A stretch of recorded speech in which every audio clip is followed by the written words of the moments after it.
शेरिंगल दीर बाला अपर दीर जिसको कहते हैं।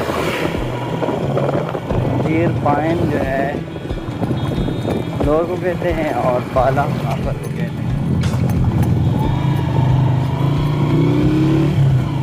और हमें काफ़ी टाइम तक तकरीबन दीर बाज़ार तक जो है ना कोई इस तरह क्या कह सकते हैं